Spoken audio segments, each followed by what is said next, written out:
তোমাকে এখন মাল আছে নাকি শেষ, পুরোটাই পুরো শেষ? পুরো শেষ বলতে আমার আর 20 পিস পট আছে, এটা আমার এক দাদার অর্ডার, এই 20 পিস দিতেই হবে মানে তাকে। এটা কি একদম ভান্ডার থেকে বেরোচ্ছে? একদম নাকি ভান্ডার লোকাল থেকে, লোকাল হ্যাঁ ভান্ডার? লোক ভান্ডারের থেকে বেরোচ্ছে। এই 20 পিস মাল আছে, এই প্যাকিং হয় আমাদের এখানে। আচ্ছা, এই কোনো কাপড় চোপড় না, একদম ডেলির পেপারের মোটা, যেটাকে ইয়ে পেপার, আর্ট পেপার বলে, আর্ট পেপারে প্যাকিং হলো, আর্ট পেপার চলে গেল এবার।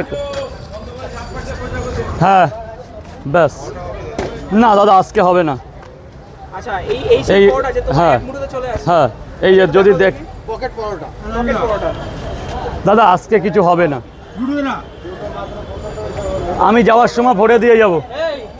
যেভাবে যেভাবে করবে, যেভাবে একা বেকা টেরা 4 বাস 5 বাস 6 বাস 9 বাস পকেটে চলে যাবে, সেই পকেট পরোটা খুলবে আবার যা তাই হয়ে যাবে। ঝিরি ঝিরি মাল আছে, একদম একবেও না বেগবেও না। তুমি নিজে নিয়েও দেখতে পারো, এটা বাদ চলে যাবে, তুমি নিজে হাতে নিয়ে এটা বাদ যাবে, এটা তোমার জন্য বাদ যাবে, বোঝানো।